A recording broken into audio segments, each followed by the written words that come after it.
तो good evening. Work power energy में बेटा आज बात करेंगे नॉन यूनिफॉर्म सर्कुलर मोशन, और इसमें भी स्पेशल केस हम लेंगे वर्टिकल सर्कुलर मोशन। फाइन। सो यहाँ क्लियर है कि हमारे पास एक वर्टिकल प्लेन है जिसमें हमारा ये सर्कुलर मोशन होगा। तो एक हम सर्किल ले लेते हैं, और ये जो हमारे पास सर्किल है इसका सेंटर ये रहा। फाइन। और हम क्या करते हैं, एक पेंडुलम ले रहे हैं। हाँ, ये सर्किल आपके रेफरेंस के लिए है, तो मैंने क्या किया, एक पेंडुलम ले रहा हूं मैं। ओके, रेड कलर से आपको मैंने इसको दिखाया हुआ है। ये स्ट्रिंग है हमारे पास, इसका सी पॉइंट जो है वो फिक्स है। सी पॉइंट सेंटर पे हमने इसको फिक्स कर दिया है। एक बॉब है जिसका मास हमने एम दिया हुआ है आपको, और इसको हम किसी वेलोसिटी से, ओके लेट्स से हमने इसे कहा velocity you at the bottom most point. Fine. बिल्कुल, आप ग्राउंड जो है वो इसके नीचे कहीं पे ज्यूम कर सकते हैं। ये आपका ग्राउंड रहा। यहां से आपने इस बॉल को थ्रो करना है with some velocity u. Okay, तो इस पोजीशन को, जो स्टार्टिंग पोजीशन है, इसे मैं कह दे रहा हूं ए पोजीशन। थोड़ी देर के बाद ये कुछ आगे बढ़ गया होगा सर्किल में, सर्कुलर पाथ है क्योंकि आपने स्ट्रिंग की लेंथ को फिक्स रखा हुआ है, तो ये सर्किल में मूव करेगा। आपकी पोजीशन, कोई नई पोजीशन आ गई। इस पोजीशन को मैं कह रहा हूं बी पोजीशन। लेट्स से यहां पर मेरी वेलोसिटी जो है वो v हो चुकी है। हाँ, ये v वेरिएबल है, ऑब्वियसली v वेरिएबल है। ठीक है, जैसे जैसे हाइट चेंज होती जाएगी ये वेलोसिटी भी चेंज होती जाएगी। और ये एंगल आपको थीटा दिया हुआ है, वर्टिकल के साथ एंगल थीटा दिया हुआ है। ठीक है, ओके। आप चाहें तो ये जो स्ट्रिंग की लेंथ है इसे आर भी ले सकते हैं या एल भी ले सकते हैं। अभी मैं इसे रेडियस आर ले रहा हूं। ठीक, अब देखिएगा, ये क्वेश्चन सॉल्व करने का एक टिपिकल पैटर्न है, और वो अगर आपको याद रहे तो ये चीजें बहुत आसान हो जाएंगी। जैसे मैं आपको यहां पर सबसे पहले रेफरेंस पॉइंट दिखा रहा हूं। रेफरेंस पॉइंट आपको लेना है, ग्रीन कलर से ले लेते हैं। ठीक है, और ये मैं हाइलाइटर से आपको बेसिक वाले पॉइंट को हमने रेफरेंस पॉइंट ले लिया है। ये हमारा रेफरेंस पॉइंट है। रेफरेंस पॉइंट का मतलब यहां पे हमारी पोटेंशियल एनर्जी जो है वो जीरो होगी। फाइन। बॉटम मोस्ट पॉइंट पे आपने पोटेंशियल एनर्जी जीरो एज्यूम कर ली है, या ए पोजीशन भी आप इसे कह सकते हैं। Fine, okay. अब देखिए यहां पे होना क्या है, हमें कुछ चीजें चाहिए। एक तो ये डिस्टेंस जो है रेफरेंस पॉइंट से बी पॉइंट का डिस्टेंस, इसे मैं एज्यूम कर रहा हूं h। बहुत ध्यान से समझिएगा इसको। ठीक है, इस h की वैल्यू आपकी आएगी, हाँ h ये देखिएगा, ये भी r है, cb इज ऑल्सो r। तो h आपकी आ जाएगी r minus R cos theta. इसमें बहुत ज्यादा सोचने की जरूरत नहीं है, ये आपको याद होना चाहिए बेटा। बहुत जगह ये यूज में आएगा, पहले भी हम इसे यूज कर चुके हैं। r1 माइनस कॉस थीटा, ये हमारी हाइट h आएगी। तो एक इंपॉर्टेंट रिलेशनशिप हमारे पास आ गई, h is equal to r1 minus cos theta. जरूरी नहीं इसी क्वेश्चन में, ये बहुत जगह यूज में आएगी, इसको याद रखिएगा। कोई डाउट हो तो आप मुझसे पूछ सकते हैं। ठीक है, बिल्कुल। एक तो ये इक्वेशन हो गई। अब हमें क्या करना है, ये जो बी पोजीशन है, एट पोजीशन बी, हमें फोर्स की इक्वेशन बनानी। फोर्स की इक्वेशन यानी कि फ्री बॉडी डायग्राम। ठीक है, एट पोजीशन बी एफबीडी बना दीजिए जल्दी से इस बॉब का। बिल्कुल, तो आप कहेंगे सर एक तो हमारे पास mg, दूसरा यहां कहीं पे सेंटर, सेंटर की ओर हमारा टेंशन। बात समझ में आई? ओके, और साथ में इधर an is equal to v square by R. बिल्कुल बिल्कुल, चलिए मैं और क्लैरिटी से आपको दिखा दूं। एक मिनट, थोड़ा इनलार्ज करके दिखा देते हैं। ये देखिएगा, बेटा यहाँ पे ब्लू कलर से मैं आपको कहीं सेंटर दिखा रहा हूं, ऐसे सेंटर आ रहा होगा। हाँ, ये आपकी स्ट्रिंग होगी।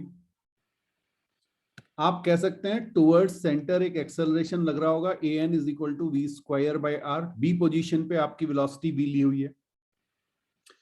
अब मुझे ये बता दो कि ये एंगल कितना होगा। अच्छा, ये तो गिवन है, थीटा होगा, बिल्कुल सही बात। तो ये वाला एंगल भी थीटा हो जाएगा एम जी का। ओके, किसको ब्रेक करेंगे, एम जी को या टेंशन को? अब ये सब प्रैक्टिस बहुत की हुई है। बिल्कुल सही बात आपकी कि हम ये एम जी को ब्रेक कर लेंगे, तो इधर हमारे पास आएगा एम जी कॉस थीटा और ये कंपोनेंट हमारे पास आएगा एम जी साइन थीटा। बात समझ में आई? इक्वेशन क्या बनेगी? चलिए ऐसे ले लेते हैं, एक्स एक्सिस इसे ले लिया, वाई एक्सिस। तो वाई एक्सिस की इक्वेशन बनेगी T minus M G cos theta is equal to M V square by R. ये सबको समझ में आया? सेंटर की ओर जो फोर्स लग रहा है वो टेंशन है, सेंटर के अपोजिट या रेडियली आउटवर्ड डायरेक्शन में जो फोर्स लग रहा है वो mg cos थीटा है। Net force t minus mg cos theta होगा, that is equal to mass into acceleration. Acceleration कौन सा होगा? an। ठीक, तो ये हमारी बन गई सेकंड इक्वेशन। ये दोनों इक्वेशन आंख बंद करके आपको बनानी आनी चाहिए, रटी हुई होनी चाहिए। ठीक, और इसके बाद थर्ड इक्वेशन जो है वो हमारी होगी conservation of mechanical energy. Conservation of mechanical energy between A and B. दो पोजीशन है आपके पास, ए और बी। यहां पे आप मैकेनिकल एनर्जी कंजर्व कराएंगे। ठीक, तो आप कह सकते हैं potential energy at A plus kinetic energy at A is equal to potential energy at B plus kinetic energy at B. ये आपकी थर्ड इक्वेशन एनर्जी की इक्वेशन आएगी। इसीलिए इस वर्टिकल सर्कुलर मोशन को पहले नहीं पढ़ा जाता, क्योंकि आपने काइनेटिक एनर्जी और पोटेंशियल एनर्जी के बारे में ज्यादा नहीं पढ़ा हुआ होता है। हाँ, 9th के बेसिस पे आप बिल्कुल कर सकते हैं उसको, बट इतना कमांड नहीं आएगा। ठीक है, चलिए तो जरा देखें। ए पे potential energy 0, kinetic energy half M U square. बिल्कुल देखिए, यू स्पीड दी हुई है ए पोजीशन पर, बॉटम मोस्ट पॉइंट पर। Okay, potential energy at B को मैं लिख सकता हूं M G H, height H मैंने मानी थी। Okay, plus half M V square. अब इंटरेस्टिंग बात क्या है, ये एम एम एम कैंसिल हो गया क्योंकि एक ही ब्लॉक है। ओके, या बॉल है, जो भी आप कहना चाहिए। ठीक, यहां से बेटा एक इक्वेशन हमारे पास आ गई, V square is equal to U square minus 2gh। एक स्टेप मैंने बीच में खा लिया है। हाँ जी, 2 से मल्टीप्लाई करने वाला, बिल्कुल। तो ये थर्ड इक्वेशन बनी। ये तीन इक्वेशन आपको बनानी आनी चाहिए, क्योंकि इन्हीं तीनों से ये क्वेश्चन सॉल्व होगा। स्कूल में डेरिवेशन आएगा और एग्जाम में पक्का है इसका क्वेश्चन मिलेगा ही मिलेगा आपको। अब बेटा इससे पहले कि हम इसे सॉल्व करें, एक चीज का आप हमेशा ध्यान रखिएगा कि इसको समझना जरूरी है। जब हमने अपनी इक्वेशन लिखी है, सेकंड वाली इक्वेशन की बात कर रहा हूं, ठीक है, हमने अपनी इक्वेशन लिखी है T minus M G cos theta is equal to M V square by R. ठीक, यहां पर मुझे यह बता दीजिए कि थीटा की वैल्यू कहां से लेके कहां तक हो सकती है? General value. हाँ, थीटा आपने वर्टिकल के साथ लिया हुआ है, तो बिल्कुल सही बात आपकी, थीटा जो है आपकी 0 से शुरू होगी। हाँ, जब वो वर्टिकली बिल्कुल बिलो द सेंटर होगा तो 0 होगी, और जब वो बिल्कुल टॉप पे पहुंच जाएगा तो आपका थीटा जो है वो पाई होगा। तो आपका जो एंगल होगा वो आप कितना लेंगे? 0 से पाई। ठीक, अच्छा, अब एक चीज देखिए, मैं आपको एक स्पेशल कंडीशन दे रहा हूं। मैं आपसे कह रहा हूं v इज इक्वल टू 0 हो जाए। If v is equal to 0, बहुत ध्यान से समझना इस चीज को। अगर मैंने आपसे कहा v 0 हो गई, तो मेरे टेंशन की इक्वेशन क्या बन गई, या यही इक्वेशन किसमें चेंज हो गई, T minus M G cos theta is equal to 0 हो गया, वेलोसिटी अगर 0 हुई। Okay, very good. तो आपने कहा कि टेंशन कितना आ गया, एम जी कॉस थीटा। कुछ बात समझ में आई? अब बेटा समझना कि टेंशन आपका हमेशा कैसा होगा, पॉजिटिव। टेंशन अगर पॉजिटिव होगा, एम पॉजिटिव है, जी पॉजिटिव है, इसका मतलब कॉस थीटा क्या हो जाएगा, कॉस थीटा पॉजिटिव। और कॉस थीटा पॉजिटिव कब होता है, हाँ देखिए हमने थीटा की वैल्यू पहले ही निकाल ली 0 से पाई। 0 से पाई में थीटा पॉजिटिव कब होता है, थीटा जब आपका 0 से लेके pi by 2, okay pi by 2 होगा, तभी मेरा कॉस थीटा पॉजिटिव आएगा, हाँ या ना? आराम से सोच के देखो। तो मैंने आपसे कहा कि मेरी वेलोसिटी 0 हो गई, लेकिन मेरा टेंशन 0 नहीं हुआ, टेंशन की कुछ वैल्यू आ रही, ठीक है? तो इसका मतलब थीटा 0 से पाए मतलब लोअर हाफ। तो आज के बाद याद रखना कि लोअर हाफ में, इन लोअर हाफ ऐसा हो सकता है कि आपकी वेलोसिटी 0 हो जाए लेकिन टेंशन 0 कभी नहीं होगा, ठीक है? So in lower half T can not be 0। क्यों? आपने वेलोसिटी इक्वेशन बना रखी है, आपने वेलोसिटी v रख के देखी, v को 0 रख के देखा, जैसे v को 0 रखा t की वैल्यू mg cos थीटा आ गई। और जब आप लोअर हाफ की बात कर रहे हैं तो cos थीटा की कुछ ना कुछ पॉजिटिव वैल्यू आएगी, तो आपके टेंशन का कुछ ना कुछ मैग्नीट्यूड आएगा। तो t आपका 0 नहीं होगा, t की वैल्यू फाइनाइट होगी कब, जब भी आपका ब्लॉक जो बॉल या ब्लॉक या बॉब जो भी है आपका, वो लोअर हाफ में होगा। ये बात समझ में आ गई? अच्छा जी, अब जरा सी इसको रिवर्स करके देखते हैं, ठीक है? हाँ, अब मैं आपसे कह रहा हूं कि भाई मान लीजिए मैंने आपसे कहा कि टेंशन 0 हो जाए, टेंशन 0 हो जाए, ओके, तो आप क्या कहोगे? फिर से इक्वेशन लिख रहा हूं, T minus M G cos theta is equal to M B square by R, ठीक है? तो टी इज इक्वल टू 0। अब लोअर हाफ में तो हो नहीं सकता, तो टी को 0 रख के देखते हैं अपर हाफ में हो रहा है कि नहीं, ठीक है? तो टी जब मैंने 0 रखा तो क्या है मेरे पास, M G cos theta is equal to M B square by R. ये समझ में आया? टी की वैल्यू 0 रख के देखो। अच्छा जी, आपने कहा एम से एम कैंसिल हो गया, वी स्क्वायर कितना आ गया, V square is equal to minus R G cos theta. कुछ बात समझ में आई? V square is equal to minus R G cos theta. अब वी स्क्वायर तो हमेशा पॉजिटिव होगा, इसका मतलब कॉस थीटा को क्या होना पड़ेगा, कॉस थीटा को क्या होना पड़ेगा, कॉस थीटा हमेशा नेगेटिव होगा। कॉस थीटा नेगेटिव का मतलब थीटा कहां से कहां लाई कर रहा होगा, ओके पाई बाई 2 से पाई, ये कह सकता हूं, है ना?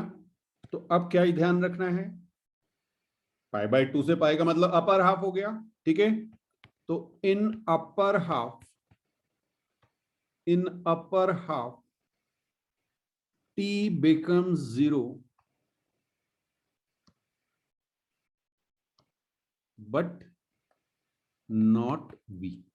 अब ये याद रखना कि टेंशन ऊपर 0 हो सकता है लेकिन वेलोसिटी 0 नहीं होगी, और लोअर हाफ में वेलोसिटी 0 हो सकती है बट टेंशन 0 नहीं होगा। हाँ, आधी जो गलतियां होती हैं वो इसकी वजह से होती है, ठीक?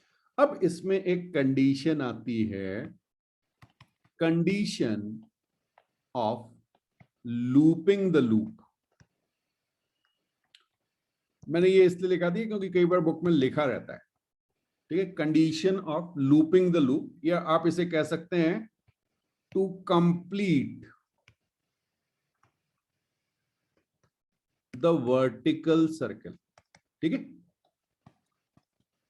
हाँ, जरा सी इसको समझिएगा। To complete the vertical circle का मतलब क्या है, मान लीजिए मेरे पास ये बॉब है, इसको मैंने यहां से u स्पीड से थ्रो किया, ये इस तरह से ऊपर जाएगा जाएगा जाएगा जाएगा और ये पूरा का पूरा सर्कल कंप्लीट कर लेगा। Like this. ये कंडीशन हमें निकालनी है। Fine, okay. अब हमारे पास 3 इक्वेशंस थी, तीनों हमें याद रखनी है। क्या आई थी भाई, देख लो। H is equal to R1 minus cos theta, एक इक्वेशन ये थी। दूसरी इक्वेशन क्या थी, T minus mg cos theta is equal to mv square by R। और थर्ड इक्वेशन थी v square is equal to u square minus 2gh। ये तीनों इक्वेशन एक बार लिख लीजिए, क्योंकि इन्हीं तीनों से हमें डिराइव करना है। पहले तो मैंने आपको ये बताया था कि ये इक्वेशन आई कैसे।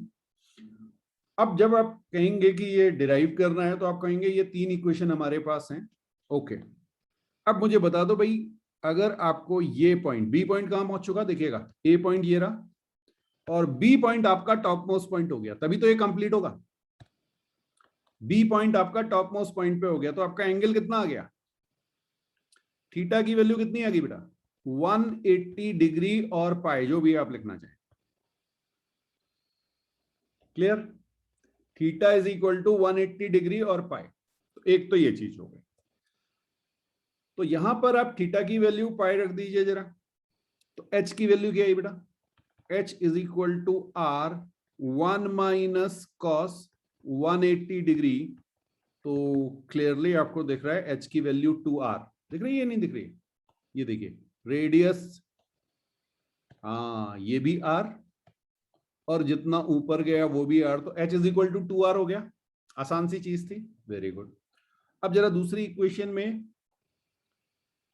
t minus M G cos 180 degree is equal to M V square by R, ये रख दिया हमने। ठीक है, बहुत अच्छी बात। अब ये क्या हो गया, t plus M G is equal to, अब देखिए मैं क्या कर रहा हूं, M U square minus 2g into 2r। V square की जगह मैंने क्या लिख दिया, यू स्क्वायर माइनस 2gh। बात समझ में आई, लिख सकता हूं, ओके, अपॉन आर। जरा चेक कीजिए ये इक्वेशन बनी या नहीं बनी आपकी।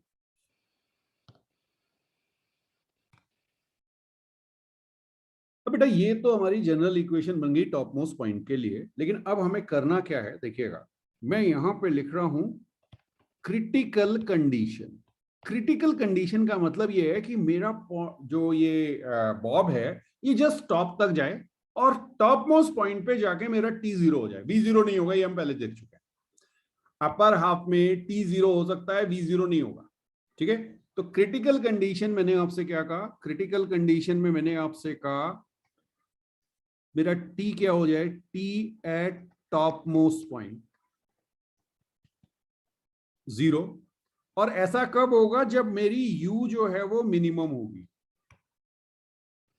अरे वेलोसिटी भी तो मिनिमम हो गई होगी ना भाई, जब t 0 हो गया तो u मिनिमम हो जाएगी। देखिए वहां पे इक्वेशन में दिख रहा है आपको, ये आपके पास u रहा, u is dependent on t।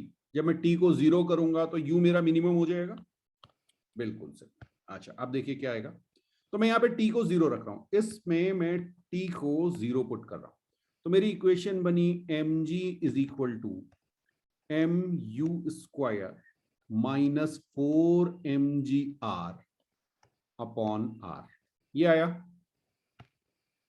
अच्छा u को मैं u मिनिमम लिख दूं, इसका मतलब क्या हुआ, ये सारी जो प्रैक्टिस हमने की, हम क्या चाह रहे हैं, हम लोवेस्ट पॉइंट पर वो मिनिमम वेलोसिटी चाह रहे हैं। जब मैं अपनी बॉल को जो कि फिक्स है सी पॉइंट पर, इसको यू मिनिमम दे रहा हूं, जिससे ये जस्ट सर्किल कंप्लीट कर ले, इससे कम होगा तो सर्किल कंप्लीट नहीं होगा।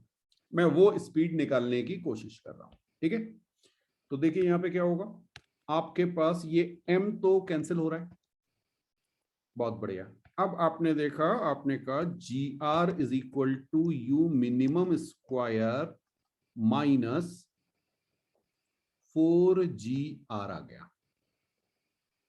तो यहां से आपने कहा u मिनिमम स्क्वायर जो है वो 5gr या u मिनिमम की वैल्यू अंडर रूट 5gr आ गई। अगर आपकी वेलोसिटी अंडर रूट 5gr है तो आपका जो बॉब है वो जस्ट कंप्लीट कर रहा होगा वर्टिकल सर्किल को। ये बात समझ में आई? हाँ, बिल्कुल टॉप मोस्ट पॉइंट पे आपका टेंशन जीरो हुआ होगा, यानी आपका जो स्ट्रिंग है वो लूज हो गया होगा। लेकिन लेकिन लेकिन इसके पास यहां पर कुछ वेलोसिटी होगी बेटा। वेलोसिटी कितनी है आपने कहा? ये अच्छा, ये अभी निकाली नहीं हमने। ओके, ये अंडर रूट जी आर है, ये भी निकाल के बता देता हूं आपको। हाँ, V minimum square, V minimum square ये क्या है? Velocity at top most point, velocity at top most. ठीक है, ये मेरे पास हो गई u minimum square minus 4gr, V square is equal to U square minus 2gh में मैंने वैल्यू रख दी है। ओके, यहां से बेटा मेरी v मिनिमम आ गई, या v मिनिमम स्क्वायर लिख लीजिए 5gr माइनस, ओके पूरा लिख देता हूं, 5gr माइनस 4gr, ये मेरी आ गई gr। तो v मिनिमम जो है वो आपकी आती है अंडर रूट gr। मैंने पहले ही आपसे कहा था कि ऊपर वेलोसिटी जीरो नहीं होगी, अपर हाफ में टेंशन जीरो हो जाएगा लेकिन वेलोसिटी जीरो नहीं होगी। समझ में आ रहा है? तो ये जो पॉइंट है यहाँ पे अंडर रूट जी आर आ गई, ये मेरी है V minimum at top most point for completing the loop. अब क्या होगा बेटा? ये थोड़ा सा आगे बढ़ जाएगा, और जैसे ही आगे बढ़ेगा आपका जो स्ट्रिंग है ये वापस टाइट हो गया होगा, इसमें वापस टेंशन आ गया होगा। तो केवल एक इंस्टेंट के लिए t is equal to zero हुआ होगा। कब? जब आप एग्जैक्टली टॉप पोजीशन पे पहुंचे होंगे, बट वहां पर भी वो नीचे नहीं गिरेगा क्योंकि आपके पास एक फॉरवर्ड डायरेक्शन में वेलोसिटी है अंडर रूट जी आर। तो अब आपको याद क्या रखना है ये समझिए। हाँ, इंपॉर्टेंट पॉइंट क्या हमने डिराइव किए? To just complete, to just complete vertical circular motion,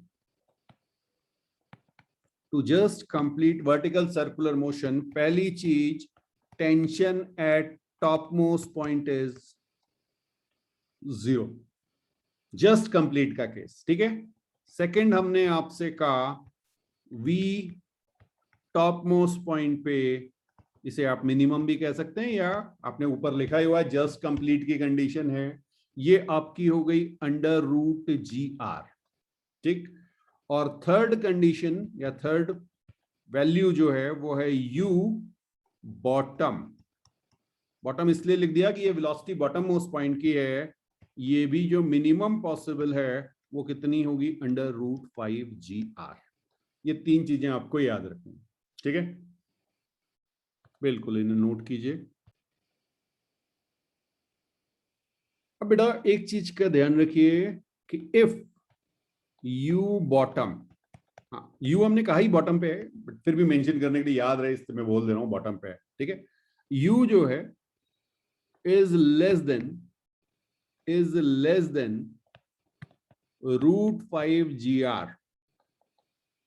अगर ऐसा है तो आपका वर्टिकल सर्कुलर मोशन कंप्लीट नहीं हो सकता बॉब के केस में। ठीक है, the bob is not going to complete the vertical circular motion. ठीक है, अच्छा जी, अब वर्टिकल सर्कुलर मोशन में कंप्लीट तो नहीं हो रहा, ये तो हमें पता चल गया, लेकिन और क्या क्या पॉसिबिलिटी है? तो एक पॉसिबिलिटी ये है कि वो लोअर हाफ में ही ऑसिलेट करते रहे। समझना बेटा, मान लो आपने यहां से इसे थ्रो किया, ये इस पोजीशन तक गया, यहां पे इसकी वेलोसिटी जीरो हो गई, क्या करेगा? फिर वापस आएगा और ये इस तरह से ऑसिलेट कर रहा होगा। समझ में आ रहा है? हाँ जी, to and fro motion. Yes, clear है? अच्छा, ऐसा भी तो हो सकता है कि ये बिल्कुल वर्टिकल पोजीशन से हॉरिजॉन्टल पोजीशन तक पहुंच जाए। हाँ जी, यहां तक 90 डिग्री का एंगल बन जाए थीटा में। ठीक है, और फिर क्या करेगा, यहां से रिलीज होगा, नीचे आएगा, ऐसे करके यहां तक पहुंचेगा, फिर यहां पे इसकी वेलोसिटी 0 हो जाएगी, फिर नीचे आएगा तो फिर से ऑसिलेट करने लगेगा, है ना। दो कंडीशन हो गई। थर्ड कंडीशन ये भी तो हो सकती है कि ये यहां कहीं पे चला जाए, ठीक है, यानी थीटा आपका ऑब्ट्यूज हो जाए। अब क्या होगा समझना बेटा, यहां पे लेट से आपका टेंशन 0 हो गया। टेंशन 0 होने का मतलब स्ट्रिंग ने जो सेंट्रीपिटल फोर्स प्रोवाइड कर रहा था वो प्रोवाइड करना बंद कर दिया। अब देखिए इसमें फोर्स कौन सा है, इस पे केवल mg लग रहा है और इसकी वेलोसिटी कुछ इस डायरेक्शन में होगी। बहुत ध्यान से, बहुत ध्यान से, आपके पास कोई पार्टिकल है जिसकी वेलोसिटी ऐसे है और उस पे फोर्स लग रहा है ओनली mg, यानी एक्सेलरेशन डाउनवर्ड। पाथ कैसा होगा जल्दी बताओ, पाथ कैसा होगा, वेलोसिटी है और एक्सेलरेशन है। बिल्कुल, ये प्रोजेक्टाइल याद आया, प्रोजेक्टाइल में होता है बेटा किसी एंगल पे वेलोसिटी होती है और एक्सेलरेशन जी डाउनवर्ड होता है। तो यहां पर आपका जो पाथ होगा वो पैराबोलिक हो जाएगा, तो ये अपने सर्कुलर पाथ को छोड़ेगा और ये पैराबोलिक पाथ को फॉलो करना शुरू कर देगा। तो तीन केसेस हो सकते हैं। पहला केस क्या है, लोअर हाफ में रहे, थीटा लेस देन 90 डिग्री हो, थीटा लेस देन 90 डिग्री हो और ये ऑसिलेट कर जाए। दूसरा वाला केस क्या है, थीटा आपका 90 डिग्री हो जाए, मैक्सिमम थीटा, और ये ऑसिलेट करे लोअर हाफ में। और थर्ड कंडीशन है आपका theta greater than 90 degree, okay इसे ऐसे लिख लो, theta greater than 90 degree but less than 180 degree, क्योंकि अगर 180 डिग्री हो गया तो फिर तो वो पार कर जाएगा ना। यस, तो अपर हाफ में जाके ये सर्कुलर मोशन को लीव करके पैराबोलिक पाथ ले ले। फाइन। तो अब हमें ये देखना है कि कब ये कंडीशंस आएंगी, तो जरा देखते हैं।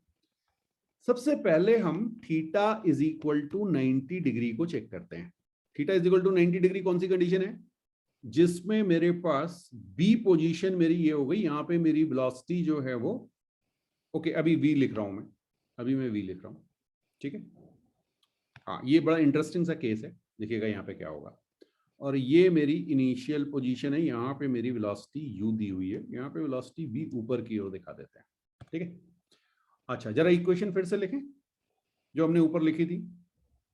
अच्छा हाइट कितनी हो गई, क्या लिखने की जरूरत है, आप लिखना चाहो लिख सकते हो, h is equal to r1 minus cos 90।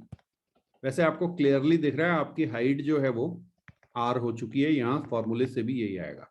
आया सबको समझ में। तो जरूरी नहीं कि हमेशा आप फॉर्मूला यूज करें, फॉर्मूला इसलिए बताया जाता है कि किसी भी रैंडम कंडीशन के लिए वो ट्रू हो जाएगा।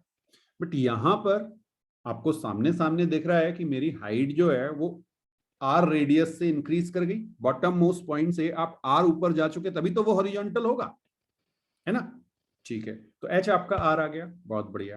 अब दूसरी equation, T minus M G cos theta is equal to M V square by R, ठीक है। तो इसको जनरल अगर मैं लिखूं तो मैं लिख सकता हूं T minus M G cos, जल्दी बोलो, 90 is equal to M V square by R. अब देखना इंटरेस्टिंग चीज, कॉस 90 कितना हो गया, 0 हो गया। तो आपने कहा T is equal to M V square by R, T is equal to M V square by R, ठीक है। ये कब है, ध्यान रखना ये तभी है जब 90 डिग्री लिया मैंने थीटा। तो यहां पर अगर इससे ऊपर नहीं जा रहा, इससे ऊपर नहीं जा रहा, समझना यहां पे जाके इसे रुक जाना है, यानी वेलोसिटी कितनी हो गई, 0। क्लियर है। तो आपने कहा if v is equal to 0 that means theta is equal to 90 degree पर, या at theta is equal to 90 degree bob stop. Fine, stop मतलब वेलोसिटी जीरो हो जाना। ओके, तो टेंशन क्या हो गया बेटा? जीरो। कुछ समझ में आया? टेंशन भी जीरो हो चुका है और वेलोसिटी भी जीरो हो चुकी है। थीटा आपके पास 90 डिग्री। क्लियर? अच्छा, एक फॉर्मूला और भी तो था, V square is equal to U square minus 2GH। अब जरा मुझे u बता दो, u कितनी आई? v की वैल्यू जीरो रख दी, v की वैल्यू जीरो रख दी, तो u मेरी हो गई अंडर रूट 2GH की जगह r लिख दिया मैंने। कहानी समझ में आई? अगर मैंने लोवेस्ट पॉइंट पर वेलोसिटी क्या रखी, √2GR, तो वो कितना बनाएगा? 90 डिग्री। और अगर √5GR रखी तो 180 डिग्री, यानी कंप्लीट कर जाएगा। ठीक है, अब हमें ये इंपॉर्टेंट पॉइंट्स या इंपॉर्टेंट वेलोसिटीज मिल गई। बिल्कुल, इसे नोट कीजिए, फिर मैं सारी चीजों को एक बार समराइज करता हूं। अब बेटा अगर हम देखें तो जो हमने सारी चीजें निकाली उनमें अगर मेरे पास u क्या है? Speed at bottom most point. ठीक है, हाँ, सबसे लोवेस्ट पॉइंट जो है वहां पर ए पॉइंट जिसे हमने कहा था वो है। तो u अगर मेरे पास ग्रेटर देन √5GR होगा तो क्या होगा? Complete the vertical circular motion. ठीक है, तो अब इसमें क्वेश्चन आएंगे, आपसे पूछा जाएगा कि भाई वो वर्टिकल सर्कुलर मोशन कंप्लीट करेगा नहीं करेगा। यू आपको दिया होगा या यू आपसे पूछा होगा, कहेगा कंप्लीट कर रहा है। ध्यान रखिएगा, कंडीशन आपकी हो गई you should be greater than √5GR। Okay, you equal to √5GR पे क्या होगा? Just complete the vertical circular motion. ठीक है, अच्छा, वो जो फॉर्मूले बनाए थे ना, तीन जो फॉर्मूले थे वो सब वैलिड होंगे। एच भी वैलिड होगा, T minus M G cos theta is equal to M B square by R भी वैलिड होगा। बट हाँ, आपको ये ध्यान रखना पड़ेगा, जब ये वाला केस आ रहा है तो टॉप मोस्ट पॉइंट के लिए theta is equal to 180 degree लोगे। इस केस में भी theta is equal to 180 degree लोगे। ये समझ में आ रहा है? आप टेंशन भी कैलकुलेट कर सकते हैं, उस पॉइंट पर वेलोसिटी भी कैलकुलेट कर सकते हैं। कर लोगे? ओके, अब मैंने आपसे कहा मेरे पास ओके u जो है, अब बहुत ध्यान से समझना, ये बेटा √2GR से ज्यादा है लेकिन √5GR से कम है। √2GR से ज्यादा है। √2GR पे कहां पहुंच रहा था? हॉरिजॉन्टल। √5GR पे कहां पहुंच रहा था? जस्ट स्टॉप, जस्ट कंप्लीट कर रहा था, ये ध्यान रखना। ठीक है ना? हाँ, अब उनके बीच में होगा, that means theta is between π/2 and pi, and tension becomes zero somewhere in upper half। बात समझ में आई? अपर हाफ में कहीं ना कहीं टेंशन जीरो हो जाएगा, v not equal to zero. ठीक है, so not complete vertical circular motion, VCM लिख दिया मैंने शॉर्ट में, आप पूरा पूरा लिख लीजिए, अदरवाइज UCM से कंफ्यूज हो जाओगे आप। ठीक है, और इस केस में मैंने आपको क्या बताया था? Follow parabolic path, follow parabolic path after leaving circular motion. ठीक है, तो कोई पॉइंट ऐसा आएगा जहां पर टेंशन जीरो हो जाएगा। जैसे ही टेंशन जीरो होगा, सर्कुलर मोशन आपका आगे नहीं काम करेगा, सर्कुलर मोशन को लीव कर चुका होगा उस पाथ को, और वहां से उसने पैराबोलिक पाथ को चूज किया होगा। ठीक है, अब आपका केस आएगा equal to √2GR। u is equal to √2GR। अब क्या होगा? Theta is equal to π/2। ठीक है, और at theta is equal to pi by two V भी जीरो हो जाएगा और टी भी जीरो हो जाएगा। ये अभी हमने डिराइव किया था, because T is equal to M V square by R आ गया था, याद आया? बहुत बढ़िया। तो जैसे ही वेलोसिटी जीरो होगी हमारा टेंशन भी जीरो हो जाएगा। तो under root two G R वो पोजीशन है, u की वेलोसिटी अगर under root two G R होगी तो ये just reach horizontal position, horizontal position and oscillate in, just reaches कर दी, just reaches horizontal position and oscillates in lower half या लोअर सर्कुलर मोशन भी कर सकते हैं ना, lower half of vertical circle. Okay, और फिर हमारे पास बनता है भाई रूट टू जी आर से कम ही लिख ले, ज्यादा वाली तो जरूरत ही नहीं है ना, रूट टू जी आर से अगर कम हो जाए अब क्या होगा, theta less than pi by two v is equal to zero, T not equal to zero. ऐसी सिचुएशन आएगी किसी ना किसी पॉइंट पे जाके ये रेस्ट पे आ गया होगा, ऑसिलेट्स इन लोअर हाफ। ठीक है, बिल्कुल इन पूरी चीजों को आप नोट कीजिए। ये है आपकी 5 कंडीशंस। पहली, जब आपकी स्पीड, स्पीड ध्यान रखना कहां की दी हुई है, लोवेस्ट पॉइंट की दी हुई है, ठीक है। फिर आपकी सेकेंड जो है वो अंडर रूट 5 GR के इक्वल हो जाए तो जस्ट कंप्लीट करेगा, रूट 2 GR से रूट 5 GR के बीच में होगी तो अपर हाफ में जाके सर्कुलर पाथ को लीव करेगा, पैराबोलिक पाथ फॉलो करेगा। फिर आपने कहा रूट 2 GR के बराबर वेलोसिटी दे दी लोवेस्ट पॉइंट पे तो जस्ट हॉरिजॉन्टल पोजीशन पे जाएगा और फिर लोअर हाफ पे ऑसिलेट करेगा।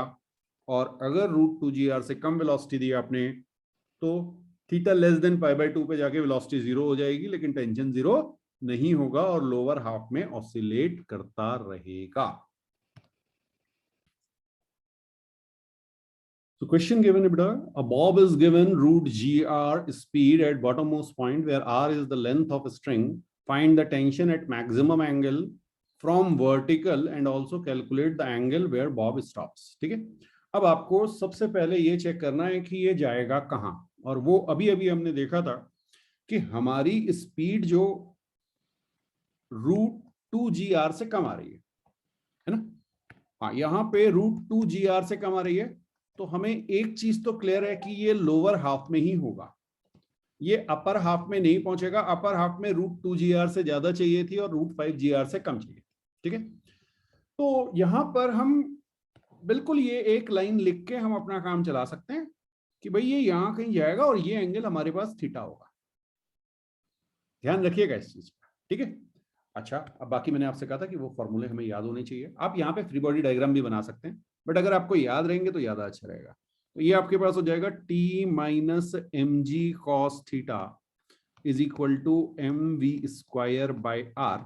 और बेटा यहाँ पे जाके ये जीरो हो चुका है, थीटा पोजीशन पे ये मैक्सिमम एंगल है, तो आप क्या कह सकते हैं, T is equal to M G cos theta. लेकिन अभी ध्यान रखिएगा, अभी हमने थीटा नहीं निकाला है, अभी हमारा थीटा निकल के नहीं आया। ठीक है, अब थीटा कहां से निकलेगा देखना, बहुत सिंपल सी चीज है। हमारे पास थर्ड इक्वेशन थी, V square is equal to U square minus 2g, H की जगह मैं लिख रहा हूं r1 माइनस कॉस थीटा, लिख सकता हूं आराम से आराम से। ये मेरी थर्ड इक्वेशन थी, फर्स्ट और थर्ड इक्वेशन को मैंने कंबाइन कर दिया है। ओके, तो V square is equal to U square minus 2g r1 minus cos theta, और v को क्या रख दूं, जीरो। वी तो मेरी जीरो है ना, टॉप मोस्ट जहां पे वो पहुंचा है वहां पे वी जीरो हो गई, तो मुझे थीटा मिल जाएगा किस एंगल पे जीरो हुई, बस इसको जीरो रख दो। यू कितना था, G R, under root G R था, यू स्क्वायर है तो रूट जी आर हो गया। Okay, minus 2 GR minus, check करो जरा, क्लियर है? अरे एक मिनट एक मिनट एक मिनट, यही चल रहा है देख लो। हाँ ठीक है, तो इसको सॉल्व कैसे करेंगे भाई? अच्छा एक काम कर लेते ना यार, इसको ऐसे ही रखे रहने दो, इसको ऐसे ही रखे रहने दो, इसको ना इधर ले जाओ, जी आर कैंसिल हो गया। ओके, यहां से क्या आ गया? 2r, आर भी नहीं है, 1 minus cos theta is equal to 1। So 1 minus cos theta is equal to half आ गया, ये लो। ठीक है, कॉस थीटा की वैल्यू क्या आ गई? कॉस थीटा की वैल्यू